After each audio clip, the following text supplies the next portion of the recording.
Hello everyone, this is part 17 of What If Naruto Wants to Surpass the Nine Tails, and I hope you guys enjoy this video and to like, to subscribe, to share, and check out the playlist. To see more, comment down below. Now let's start the intro. They call me a god.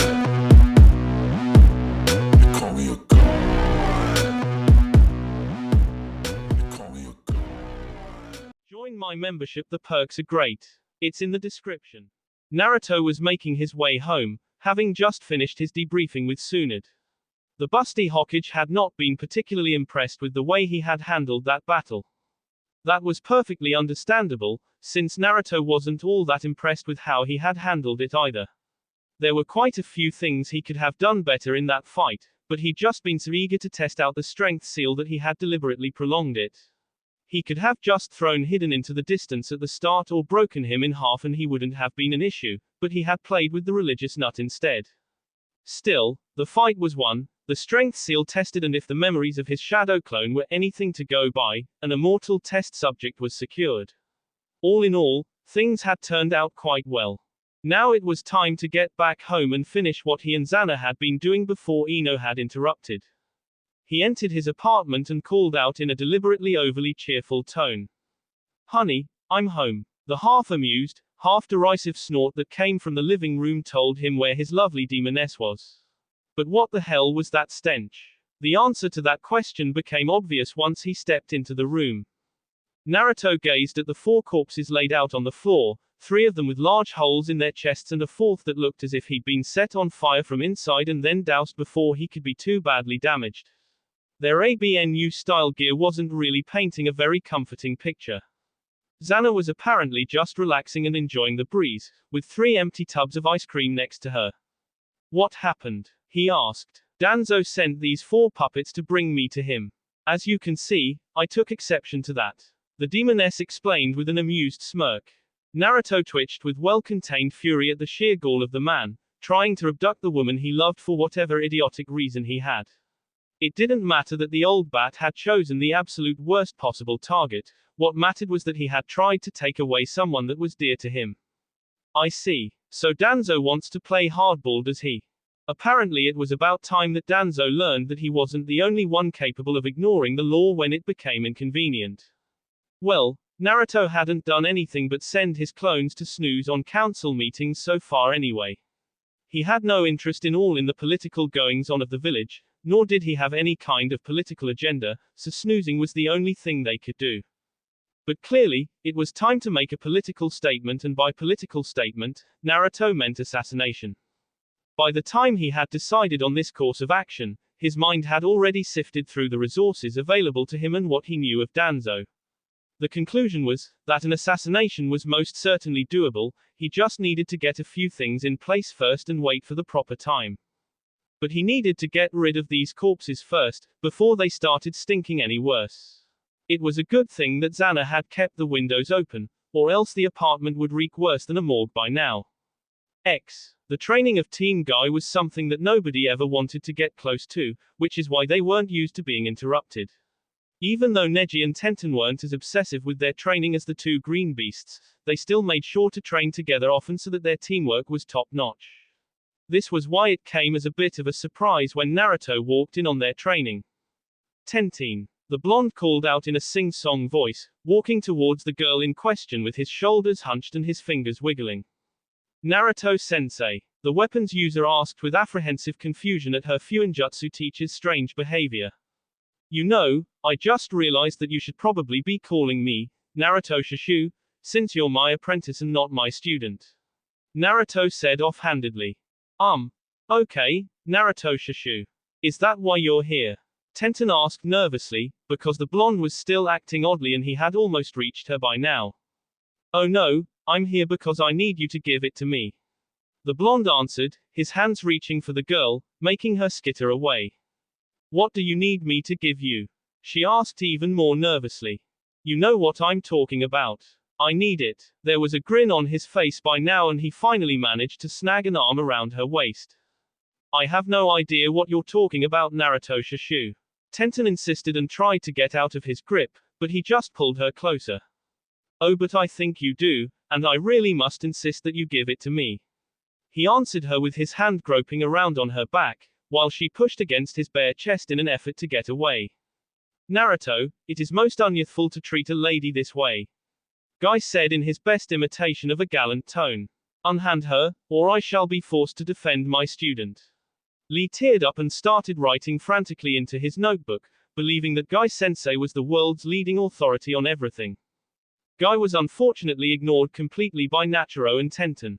Can't you let me keep it for just a little longer? I promise I'll give it to you, but I just need a little more time. Tenten pleaded, giving up the ignorant act. Tenten, you should not give in to his unyouthful demands like that. Guy said in a scandalized tone, but was ignored yet again. I'm afraid I'm going to have to insist. It's been long enough and it's about time you stopped holding out on me. Naruto said firmly, setting the teenage girl down. Tenten sighed, looking very sad and kind of sulky but nodded her head. All right Shushu, I understand. She reached into her tunic, but Neji interrupted before she could pull her hand out. Tenten, you aren't seriously going to, with Naruto, right here. He sputtered out, too embarrassed to finish the sentence. Tenten looked at her teammate in confusion, pulling a scroll out of her tunic and giving it to Naruto.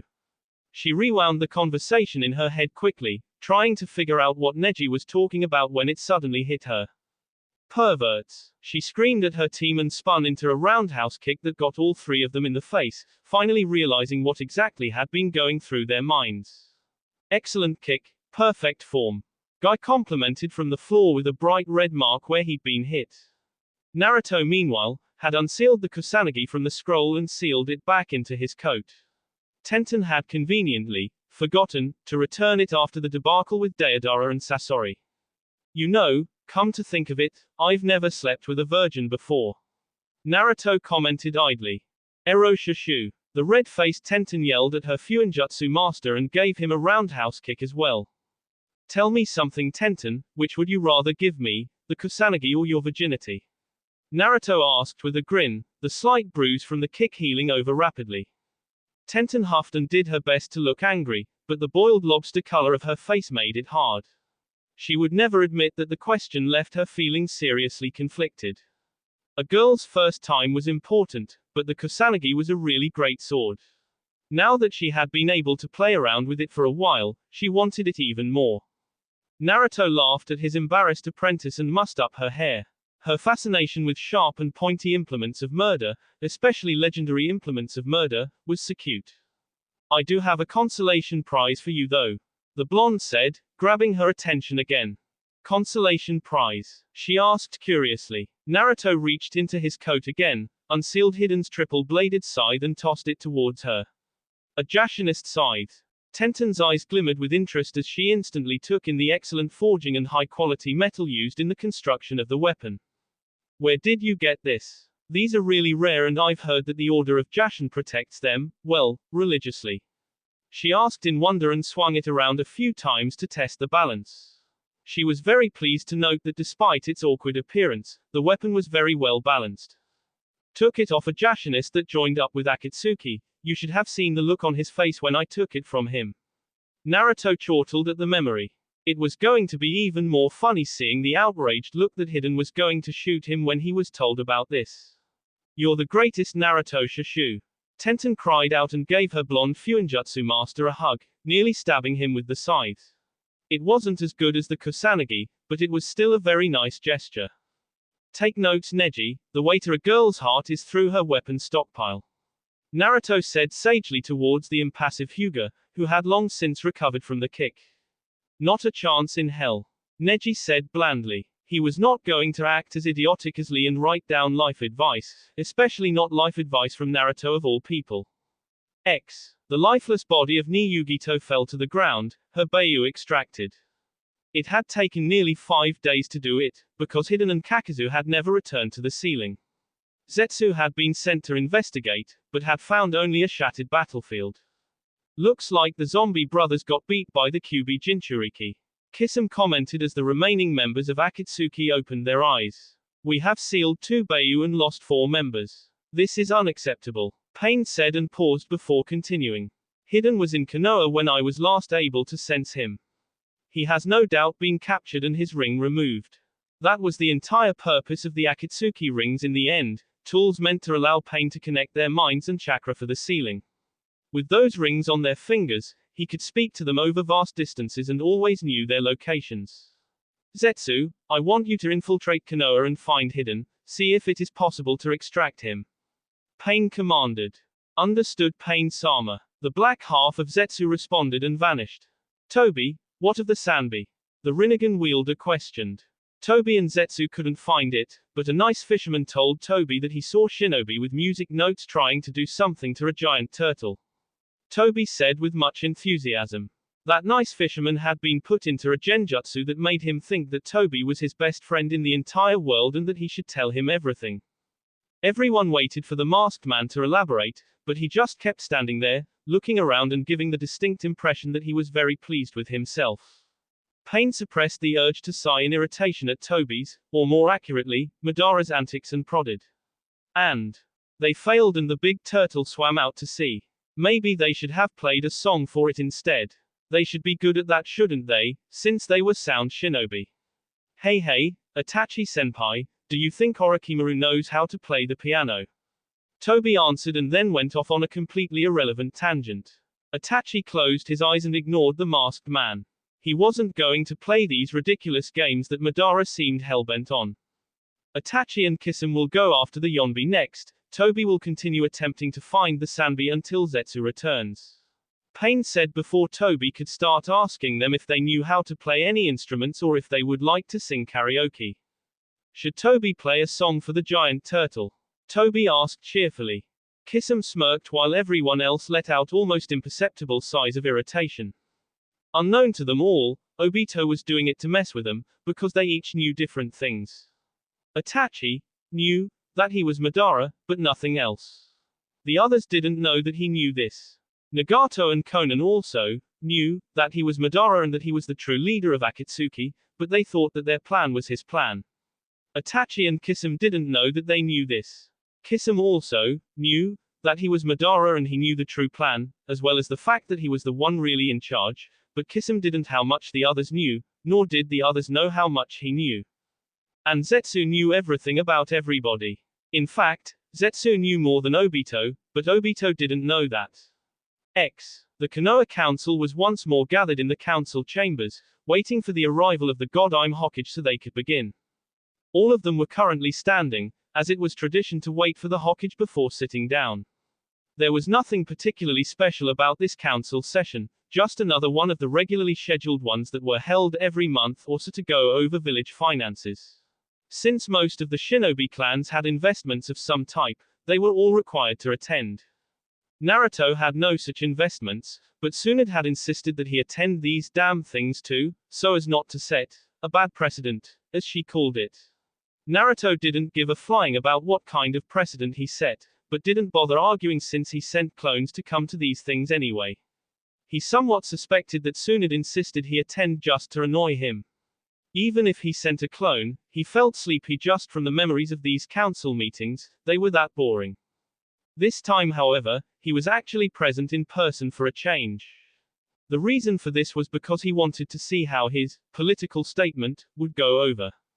It had been a couple of months since his return to the village by now, and he had marked several important locations with discreet Horatian seals, the council chamber being one of these. You never know when you might need to be able to teleport somewhere after all, even if he couldn't use the technique in combat. He teleported into the room the previous night and left a little present under Danzo's seat. Normally trying to do something like that would be insane, as the room was heavily guarded. The problem was that it was guarded from the outside, so teleporting inside was a simple way of getting around that particular security measure. Certainly, even with that, he normally would have been caught, as the Anbu guarding the room would have sensed the slight chakra flare of the teleportation, but he had found ways around that as well. That had been much harder to get around, forcing Naruto to create a seal that would teleport him in Sustain, and since he wasn't flexing his own chakra, there would be no flare. That very same seal would also summon him back to his apartment exactly 1 minute later. That particular bit of Fuinjutsu was needlessly complicated and useless in just about any other situation, but it was the only thing that would allow him to get away with it. Even that wouldn't have been enough though, since his monstrous chakra presence would be instantly noticed no matter how hard he tried to suppress it, even by non-senses. To get around that one, he had an inverted yin-yang based chakra suppressor seal on stuck to his chest. His entire chest as it happened, since that seal was so complex that it couldn't be compressed to a convenient size. The combination of yin-yang natures completely negated all chakra emanation when it was inverted, making it so that not even the most powerful sensor would be able to feel him even if they were standing 3 feet away from him. Of course it also left him feeling weak as a kitten compared to his usual strength, as he couldn't feel his chakra at all. That level of chakra suppression would actually become fatal within approximately 30 minutes. The last danger came from the Inuzuka's nose, but that was easy enough to get around. All he needed to do was walk through the approximate same areas as he had last night to muddle the scent. The 1 minute that he had been in the room wouldn't be enough to leave any kind of strong scent, especially with the scent killers he had applied beforehand. The solution to how he was going to plaster the custom-made explosive tag to Danzo's seat was remarkably simple. Duct tape. You could never go wrong with duct tape, and this was proven true once more. Seal tags were usually adhered to surfaces with chakra, but since that wasn't an option, duct tape came to the rescue. The seal tag was primed to blow as soon as any unfamiliar chakra presences came into close proximity, such as sitting on the chair that it was on. He had been sorely tempted to do the same for the other 2 elders, but that might be pushing his luck just a little too far. His animosity towards them was well known, and it wouldn't be good if people got too nosy with their investigations. Incidentally, the suppressor seal was also taped to his chest. That was going to sting like a when it was time to take it off. Naruto came out of his thoughts as Tsunade entered the room, flanked by the usual Anbu escort. As soon as Tsunade sat down, everyone else also pulled out their seats, and Naruto was careful not to look in Danzo's direction, instead keeping his gaze studiously on his own chair as he pulled it out. The explosion that blew Danzo's pelvis and lower abdomen to smithereens and scattered pieces of him all over Koharu and Homura made everyone's heads snap towards it and get into combat stances, well except for the 3 civilians, since they weren't combatants. Naruto had to smother a laugh when he saw pieces of Danzo's guts all over the other 2 elders' faces. He deliberately made that explosive tag in such a way that the explosion would be focused upwards and slightly to the side, right towards the 2 elders. Before anyone could get out so much as a shocked exclamation, Danzo and the various pieces of him became distorted and vanished, a completely uninjured Danzo appearing some distance away from his chair, looking rather frazzled. Naruto didn't have to hide his shock, since everyone else was equally shocked that the bandaged old man had survived. Anbu, seal the room and search for any more explosives. Tsunade ordered instantly, causing the masked shadows to speed around the room, doing as she said. Naruto was not worried about the possibility of them finding his Horatian seal, since he had already removed it. The tiny seal formula was damn hard to see, but there was no sense in taking chances. Everyone waited in tense silence for a few minutes as the Anbu did the job. The room is clear, Hokage-sama, one of them reported. The explosive note was taped to Shimura-san's chair, no doubt to avoid detection when they placed it. Another reported. Anoiki, can you tell me anything about the chakra signature on the explosive note? It's completely unfamiliar to me, Hokage-sama, whoever this mysterious seal master is, I've never encountered them before. Inaki answered. Anoiki was one of the best chakra senses in Konoha and made it a point to make himself at least vaguely familiar with every Konoha shinobi so that he could identify them, or at least claim to have felt their signature exactly for cases such as this. Tsunade nodded, not particularly surprised by this. It would be far too convenient if the would-be assassin was that sloppy. Naruto had to smother a giggle. The reason for his amusement was that the explosive note had been created with Hiden's chakra. Well, his blood had been used to infuse the ink and empower the note, so it was his chakra that was powering the blast. Most Fuinjutsu masters wouldn't know how to do it, but Naruto had learned how to forcibly extract someone else's chakra for this purpose. The process was quite unpleasant for the victim, but it was a great way to hide your chakra signature, especially when nobody knew you could do it.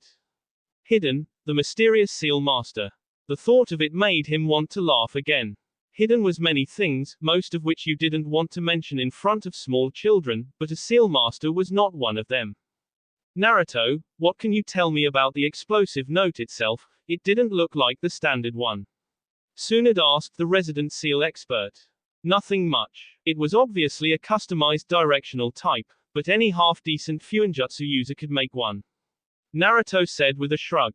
He had been tempted to make something more complex and flashy, but then he might as well sign his name on it as well. Tsunade nodded again, having expected as much. There were in fact quite a few people in the room who could have made that explosive note, herself included. Tsume, can you get a scent?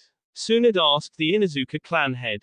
Sorry Hokage-sama, but everything is muddled from having so many people in the room and the explosion would have burned off any scent I might have gotten there. Tsume responded with a shrug. She was honestly kind of disappointed that Danzo was still alive. My insects can detect nothing except the unknown chakra mentioned by Inoiki-san. Aburame Shibi said without being prompted. The perpetrator has left no physical evidence. Hiashi said with the same stoicism as Shibi before he could be asked, his Byakugan deactivating. Everyone looked towards Shikaku, who had by now gone back to slouching in his chair, looking bored. Hey, don't look at me, I got nothing. He said defensively. Sometimes it sucked being the smartest guy around. People always kept looking to you and expecting you to know stuff. Troublesome.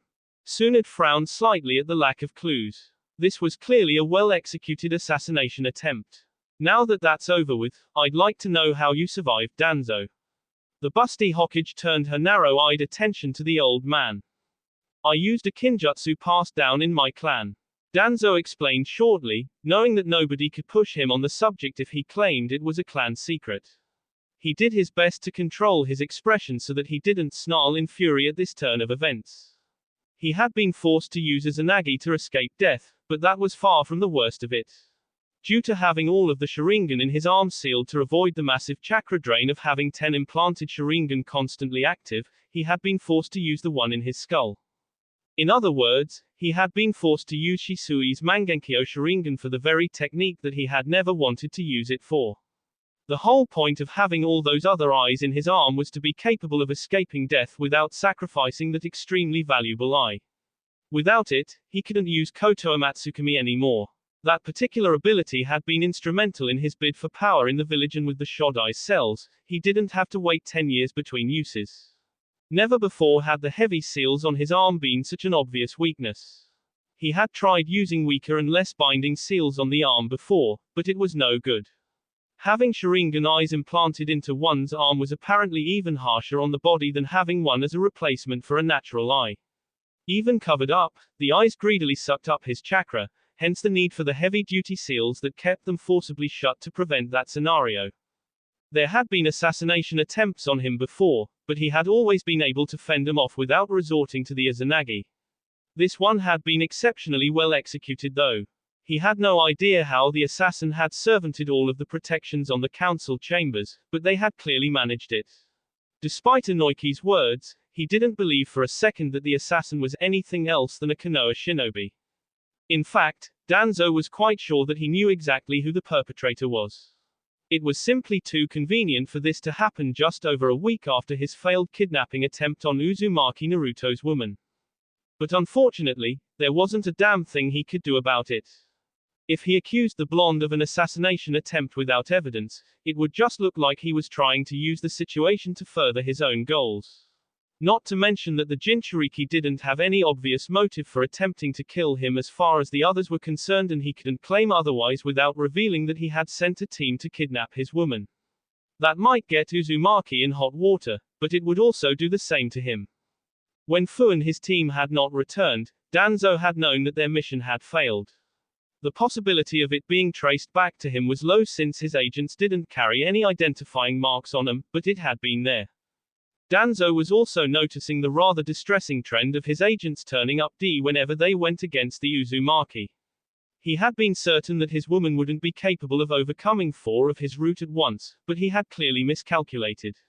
The fact that absolutely no disturbance had been noted by anyone could only mean that they had been taken out very quickly and with very little fuss. Xana was obviously not the weakling ripe for kidnapping that he had thought her to be, which meant that any further attempts would likely end the same. He had intended to save Kotoa Matsukami as a last resort. Despite Uzumaki's reputed immunity to genjutsu, Danzo was certain that the powers of the Mangenkyo Sharingan would be able to bypass that. But it was a moot point now, since the Jinchuriki had unknowingly robbed him of that tool. Danzo was still angry when they were all finally allowed to leave the council chamber, but none of it showed on his face. The investigation turned up nothing at all, not a single bit of incriminating evidence that would point at Uzumaki. In fact, there was not a single bit of evidence to be had at all, aside from the unknown chakra signature. The old warmonger walked up to the blonde as he was making his way out of the building. I don't know how you did it, but I know that this was your doing. Danzo said quietly and in a polite tone of voice. No good would come of being overly confrontational and having someone see it. And I have no idea how you survived, but I wonder how many times you can do it. Naruto replied in the same tone. He knew that there was simply no way that a technique that allows you to escape certain death didn't have serious drawbacks, it was just too convenient. Even if he didn't get Danzo this time, there was always next time. I would reconsider that course of action if I were you, Uzumaki. You might have gotten away with it this time, but you won't be so lucky again. Danzo warned, but retained the same polite tone. As far as anyone watching was concerned, they were just having a polite discussion. You should have reconsidered before you tried to kidnap the woman I love. Why would you do that anyway? Naruto was pretty sure that he knew the reason already, but there was no harm in asking. I did it for the future of Konoha. Sarutobi would not see reason and give you to me for training as a child, so I sought to persuade you to my point of view. Danzo saw no need to hide his intentions at this point. The cat was quite thoroughly out of the bag. I'm going to rip your guts out through your nostrils and make you eat them. Naruto told the old man pleasantly and then walked away. There was no need to continue conversing with the rather infuriating old man. It was taking all the self-control he had to keep himself from ripping the man's head off. Danzo stared at the Kyuubi Jinchuriki as he walked away, deep in thought. He had quite clearly underestimated the blonde and rather badly at that. It was a feat of no small skill to pull off an assassination attempt in the council chambers and get away with it. If the target had been anyone but him, it would have succeeded for certain. For years now, he had been of the opinion that the Uzumaki was just like his mother. Brash, headstrong, stubborn and reckless. Despite both of them having vast skill in fuinjutsu, he had never pegged either one as being capable of any kind of subtlety. Uzumaki's crass behavior and dress style only further supported this assessment. But he had judged too quickly. Behind the appearance of an overmuscled barbarian and the behavior of a shameless pervert, Uzumaki was hiding depths. Dark and terrible depths. Instead of trying to come out with the truth and get him punished through official channels for the kidnapping attempt, which would have failed, the blonde had resorted to attempted murder right away. Danzo felt a small bit of respect for the Jinchuriki manifest itself in his mind. He could certainly respect a man that wasn't afraid to get his hands dirty. It didn't really change anything, because he still didn't trust Uzumaki to always act in the best interests of Konoha, but now he could respect the blonde while crushing the humanity out of him. As soon as he figured out how to actually do it, that was. All of the people that the Jinchuriki was close to were either protected or untouchable in some way, and Shisui's eye was gone forever. Whether he knew it or not, Uzumaki Naruto had dealt him a crippling blow with that assassination attempt. At the moment, Danzo could see no way to actually act against him that had any hope of success. He was protected from any open action by the Hokage and all avenues for covert actions were blocked. The Sanbi appears to have gone deep into the ocean. We will be unable to retrieve it by normal means. Obito, now acting as Madara, said. With only him, Pain, Konan and Zetsu present, there was no real point in keeping up the charade. Then what do you propose we do? All of our plans hinge on gathering all 9 of the Beiyu. Pain asked. We will find a way to deal with the Sanbi at a later time.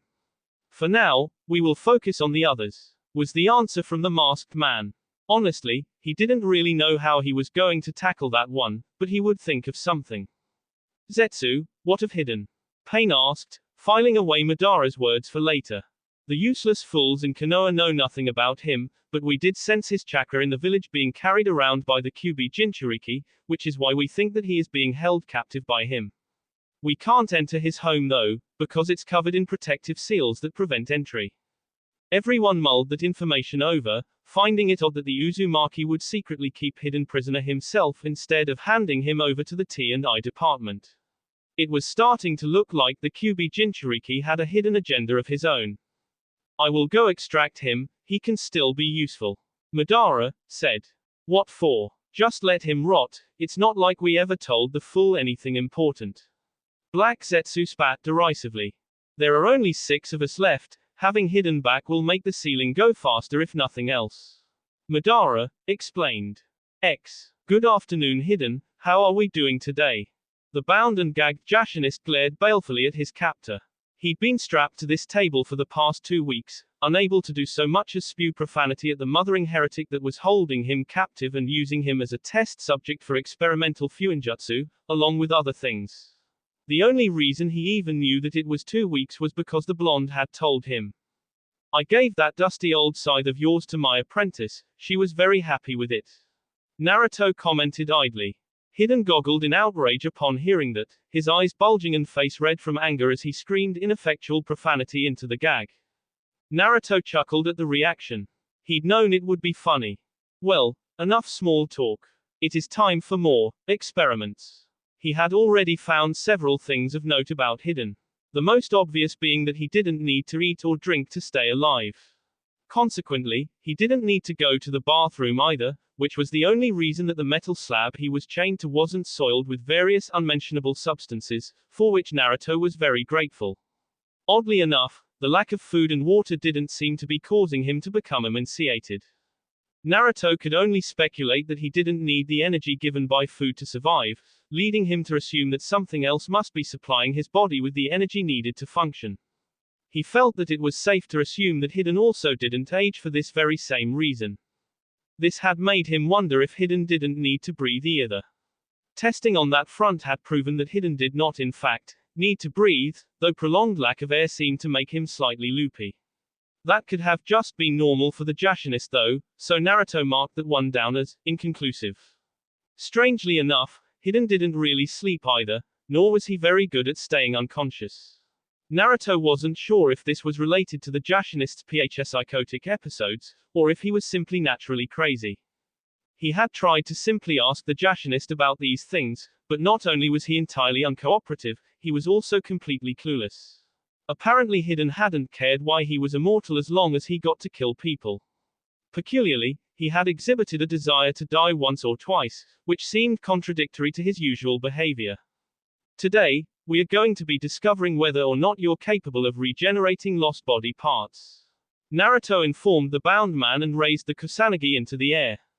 Before Hidden could do more than scream something into the gag, Naruto swung the sword and lopped his left hand off just above the wrist. Oh, stop your whining, you big baby. The blonde admonished the screaming man. If you want to be immortal and piss off everyone you meet, then you should make sure that you've got the biggest teeth and the sharpest claws. Honestly, I'm pretty shocked that Orochimaru hasn't got you strapped down somewhere instead of me, but oh well, his loss is my gain. Naruto turned his attention back to the amputated limb, noting with some incredulity that the severed hand was still moving and making a passable impersonation of a drunk spider. Now that's freaky, there's just no way that you should be able to move that hand when it's not even connected to your central nervous system. The blonde commented, but I suppose it would explain why Shikamaru said that you were able to talk even with your head cut off. That's even stranger by the way. How the hell can you talk if you can't draw in any air from your lungs? Peering closer at the wound in an effort to see whether there was any regeneration going on, Naruto was disappointed to note that there was not. Interestingly enough though, there was very little bleeding. You'd think that getting your hand amputated would case you to gush blood worse than Jiraiya if he ever caught sight of Tsunade's naked S, but Hidden had only released a few drops of blood. Rubbing his chin and staring speculatively at the hand that was still moving around as if it was actually connected to the rest of Hidden, Naruto got an idea. Placing the hand back into position revealed that the Jashinist was capable of reattaching amputated body parts, though it was somewhat slow going. This was useful to know, but not what Naruto was after, which is why the hand was amputated again. This time however, Naruto placed a paralyzation seal on it and then placed it onto a seal designed to disintegrate objects into their base components. That had been one of his early ideas for a kind of universal problem solver for combat situations, but sadly, it only worked on things that were perfectly still, not to mention that the seal was too complex to be made small and portable. To the great glee of the budding mad scientist, he could see the first signs of regeneration on Hidden's stump, though judging by the way he was grimacing, it must have been painful. It was really freaking slow, but it was regeneration. Apparently Hidden could regenerate, but only as long as the original body part was destroyed. Weird. Naruto decided to give Hidden some chakra to see if the regeneration would speed up. He had noticed quickly that Hidden had rather small amounts of chakra, which made him think that the mad immortal had actually been a civilian or a very fresh genin before he became immortal. That would certainly explain the distinct lack of shinobi-like behavior along with his lack of techniques aside from water walking and surface clinging. He must have picked up those two somewhere along the way. Strangely, despite his small chakra reserves and underdeveloped chakra network, the Jashinist never actually seemed to run out of chakra, which didn't make any sense at all.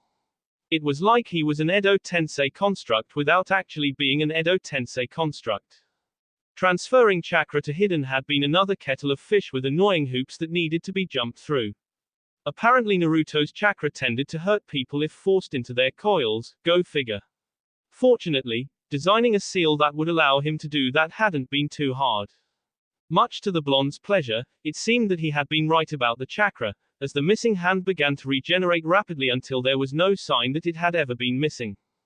Naruto sat down, deep in thought, while the sweating and rapidly breathing Hidden recovered from the extraordinarily painful experience. Alright, let's review what we've learned so far. Naruto muttered to himself and thought things over. Hidden did not need any kind of external fuel to keep his body functioning, be it food, water or oxygen, even though he had a heartbeat and a fully functioning digestive system. He did not need to sleep to stay at least loosely sane, implying that his brain did not need a recharge period. He could survive even if he was cut to pieces. He could control his limbs even if they get severed from his body, and he did not bleed anywhere near as much as he should. He had a healing factor, but it only worked if his body was in one piece.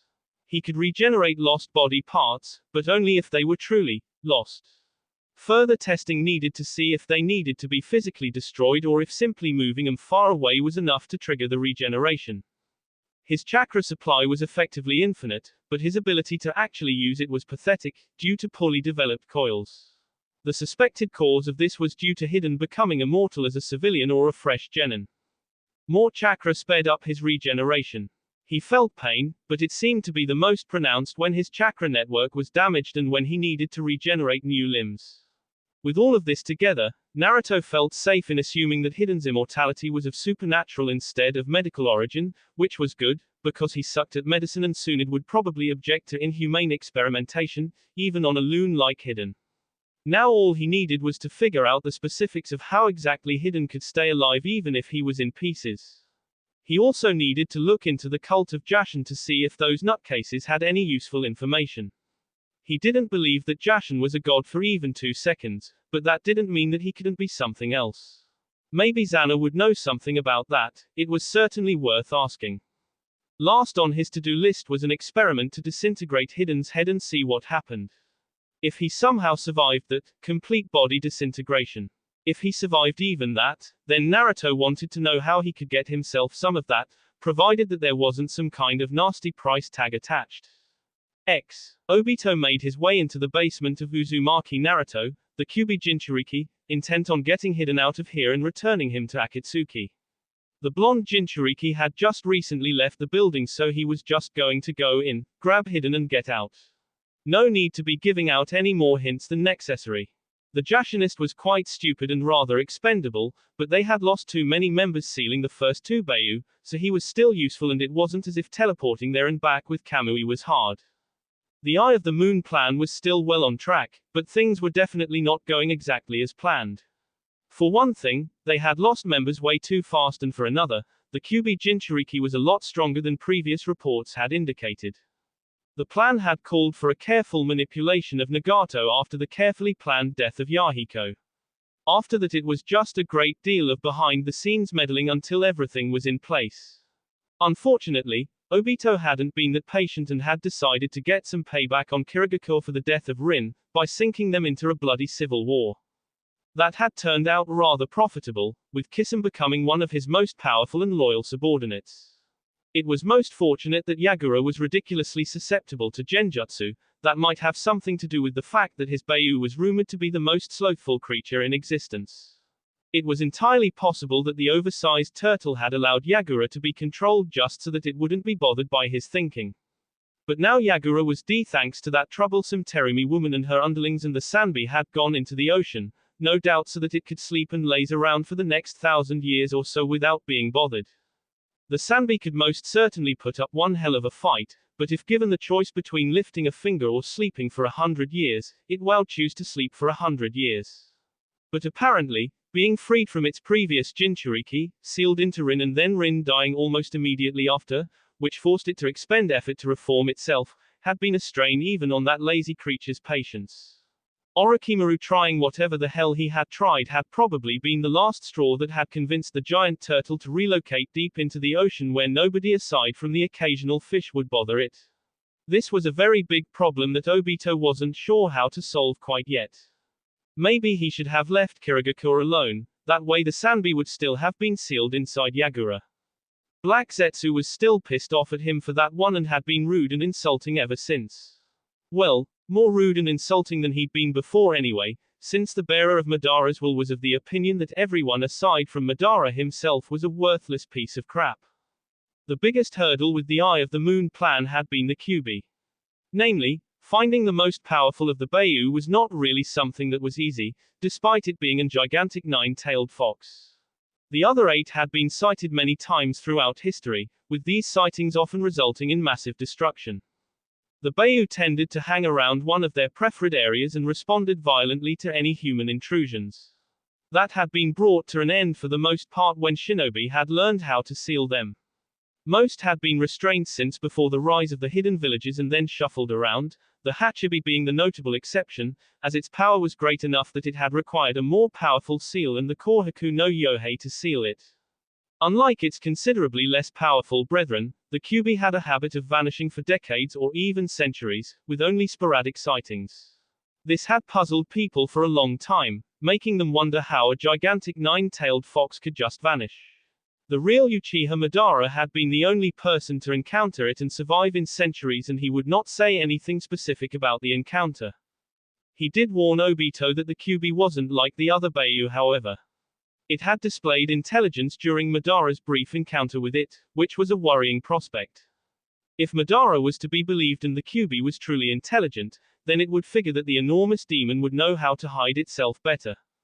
Fortunately, the tablet owned by the Uchiha, which Madara had been able to read in its entirety thanks to the Rinnegan, had presented a solution.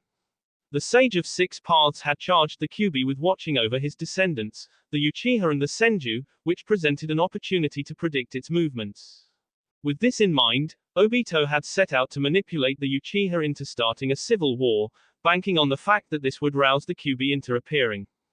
Surprisingly, he had barely needed to do anything, as the Uchiha had already been going in that direction thanks to being isolated and marginalized by the village. He had just sped things up. Fugaku, arrogant and prideful as he was, had only needed a demonstration of Kamui and his control of Kirigakure before he was convinced that a coup was the way to go. Fugaku had wanted to rule Konoha, either as Hokage or as the man that held the Hokage in his thrall through the use of his Sharingan. Blinded by his lust for power as he had been, Fugaku hadn't realized that he was being played. The Kyuubi had appeared quite a bit sooner than expected, but everything had gone as planned. The Yondaime Hokage, being a Fuinjutsu master of incredible ability, who had learned some of his craft from his equally skilled wife, had been able to devise a seal powerful enough to hold the Kyuubi. Even though he had known it would take a powerful seal to hold the great demon, Obito had still been quite stunned to see Minato-sensei summoning the death god of all things to power the seal. He just knew that it was going to take forever to extract the Kyuubi from that seal. Years later, the Uchiha had just about been prepared to enact their coup, only to be betrayed by Itachi and himself. Fugaku had seen this and realized just how badly he had been manipulated, which is why he hadn't put up any kind of fight when his own son killed him.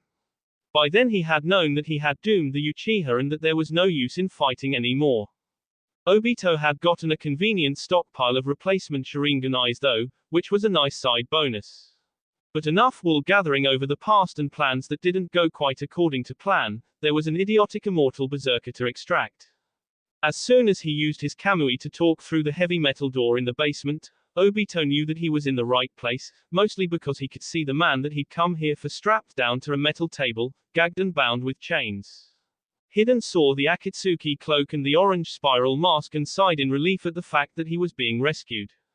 Getting used as a lab experiment for whatever the hell that insane blonde was trying to achieve was not the way he wanted to spend his immortality.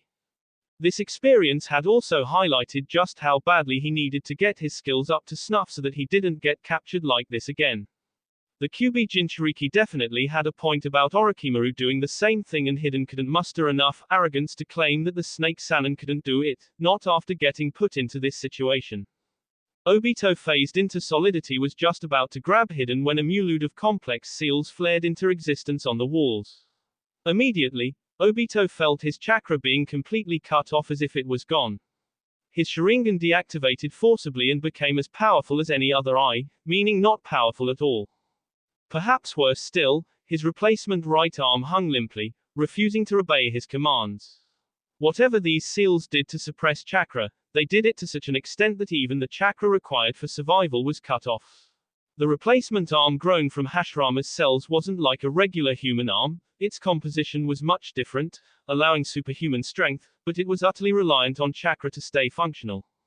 Obito felt a surge of panic the likes of which he hadn't felt since he was a child and tried to rush out of the room, desperate to regain use of his chakra.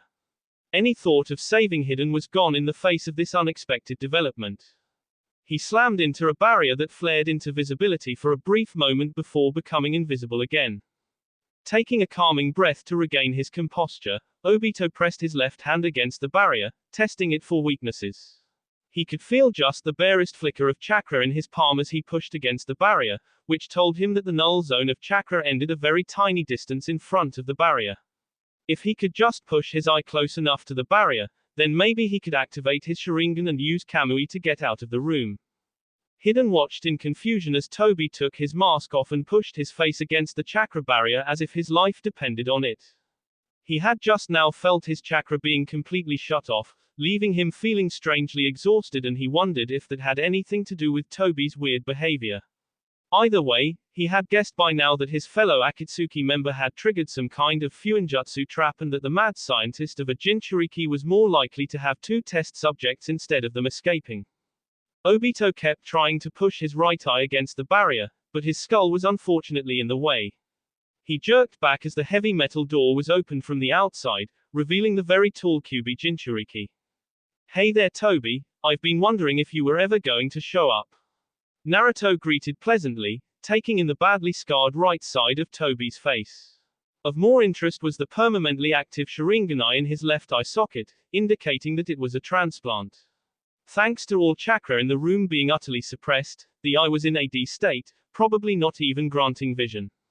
He had been alerted to the activation of the many trap seals in his basement and immediately made his way back, wanting to get a look at his latest captive. "What have you done to my chakra?" Obito demanded, foregoing any attempt at acting like Toby. "Well, I figured that you might show up after the way you snatched Deidara, so I prepared some surprises for you just in case." Naruto explained, not at all surprised to find that the idiot act had been just that, an act. The inner seal circle that you're standing in is a yin-yang based chakra suppression array. The middle seal circle is a high-powered chakra barrier so that you can't just walk out on me, and the entire basement is equipped with seals that prevent space-time manipulation. A bit overkill perhaps, but I didn't want to take any chances. Obito had been listening to the list of measures put into place to trap unwary intruders with a mounting sense of horror. Akatsuki had been aware that the Uzumaki was good with seals, but this was on a level that they had never imagined. Minato-sensei had been the foremost authority on Fuinjutsu when he had been alive, but he wouldn't have been capable of this. Mastery of space-time Fuinjutsu on this level was unheard of, and meddling with yin-yang manipulation was something that Obito had thought only Madara was capable of. It was so nice of you to blunder recklessly into the stronghold of a seal master, by the way. No doubt you would have been quite annoying to deal with if I had to chase you down. The blonde couldn't resist adding mockingly. Obito couldn't think of anything to say back, shocked beyond words that he was in this situation. His Sharingan had always been able to get him out of anything, but that was gone now, along with all of the other powers he had amassed in his life. Now, I'm going to give you a chance to tell me why Akatsuki is trying to gather all 9 Beiyu for. Who knows, if I agree with your plan I might even help you. Naruto said with a shrug.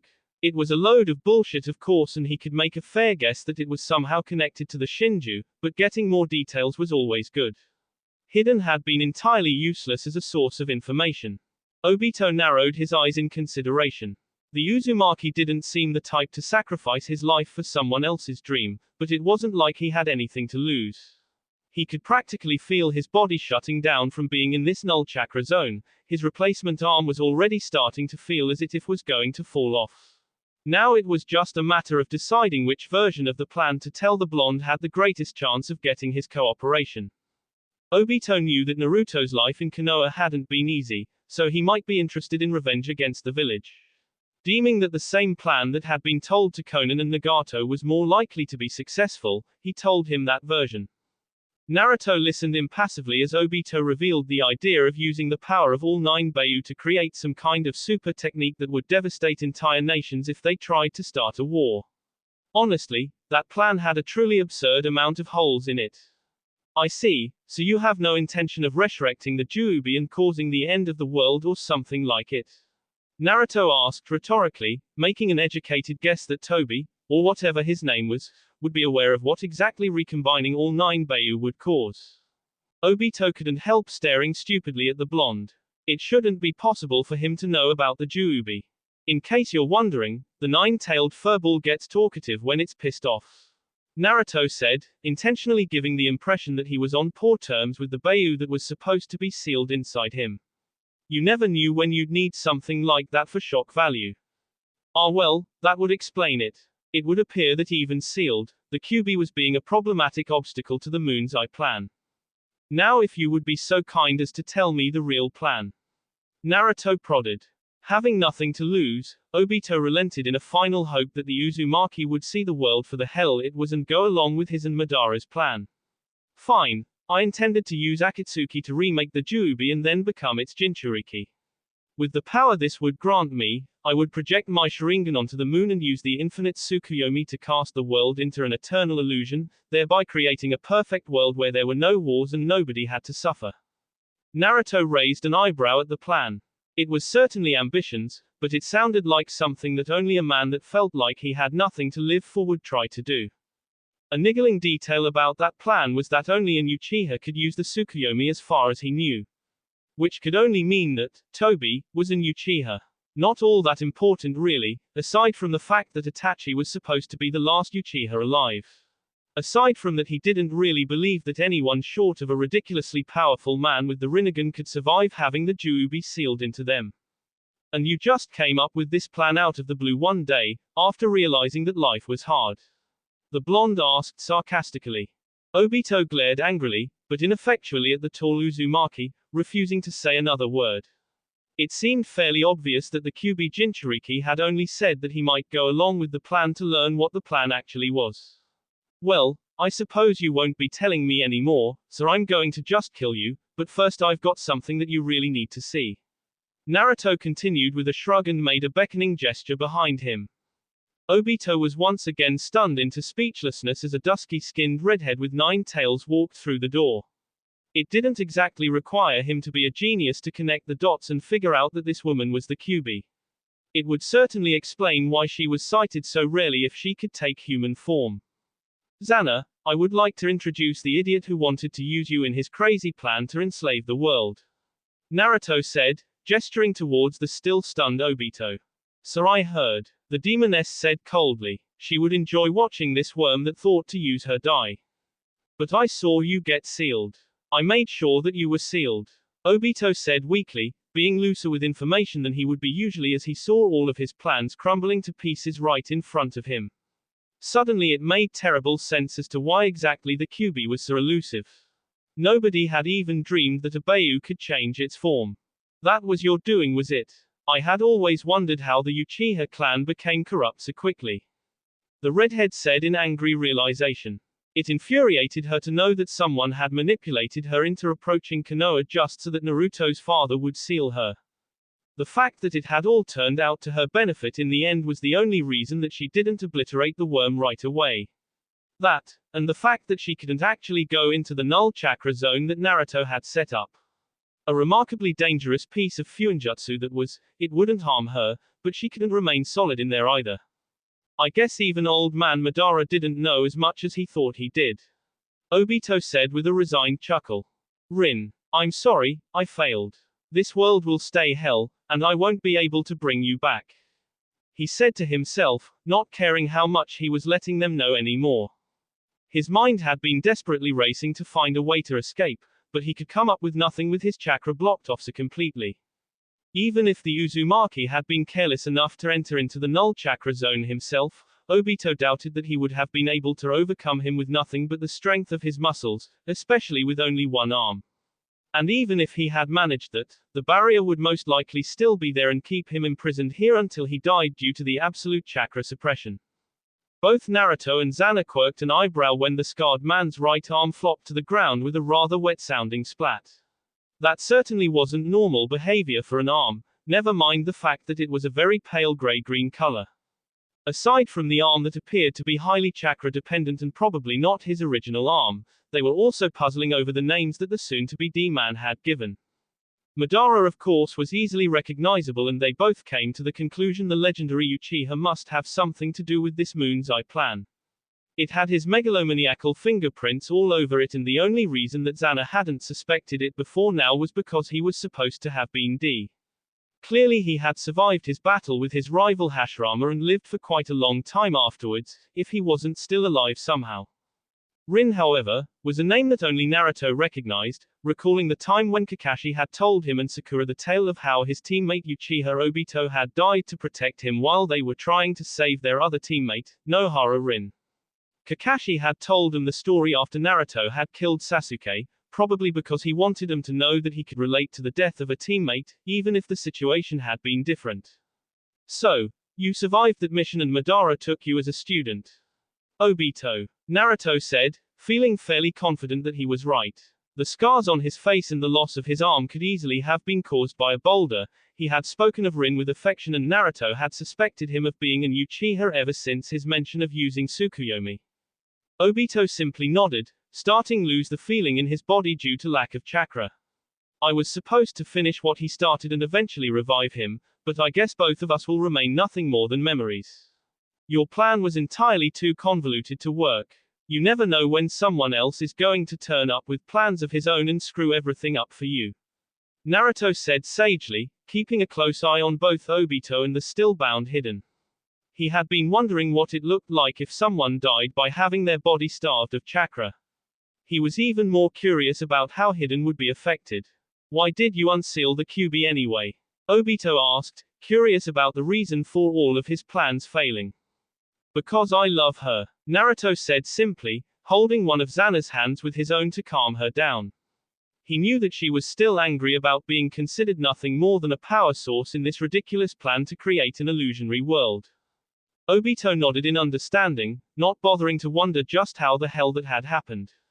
I see. The Eye of the Moon plan was born out of hatred for the world, so it is only fitting that something like that would be what puts an end to it.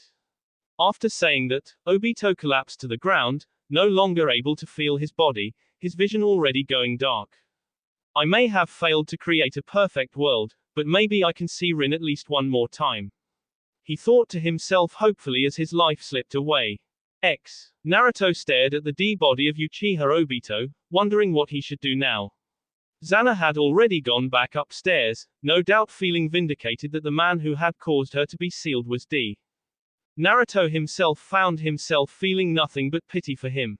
He could certainly empathize with Obito's pain over losing the girl he loved, but honestly felt that he had done the man a favor by killing him. An illusion of her would never be able to measure up to the real thing, at least now he could join her in death. He wasn't going to tell anyone that Obito had been alive all this time. There was no point in causing needless grief for Kakashi and anyone else who might have been close to Obito by telling them that the man had gone mad and attempted to put the whole world into an eternal illusion. That plan still sounded utterly insane no matter how many times he thought about it. Madara must have been a really sore loser to have come up with that one, or maybe Uchiha were genetically predisposed to being sore losers, since he could remember Sasuke having some rather petty moments of his own. Quite frankly, trying to enslave the world because life didn't go the way you wanted it to was akin to burning down a whole forest because you stubbed your toe on an errant tree root. Obito's Sharingan, which had changed into its Mangenkyo form as soon as the chakra suppression was dropped, he would likely destroy. The damn thing was dangerous as hell and he had no particular use for it. Trying to implant it into his own skull was both unfeasible and impractical, despite the rather awesome powers it granted. It would be pretty hard to explain why he suddenly had a Mangenkyo Sharingan and particularly why it looked exactly like Kakashi's. Kakashi had informed him and Sakura that he had a Mangenkyo and that he could use it to create a dimensional whirlpool, which meant that Obito's must have similar powers, no doubt what had allowed him to become intangible. That strange arm, however, he intended to keep. It was morbid but he really wanted to know what the deal with that arm was, and since he couldn't exactly ask Tsunade to examine it, he'd need to do some trial and error experimenting, again. Naruto was starting to note some rather disturbing parallels between himself and Orochimaru, but justified it to himself by asserting that it was fine as long as he didn't start kidnapping children and placing strange hickeys on them. That will be all for this video. Be sure to like, subscribe, share, and comment down below for more videos. Goodbye.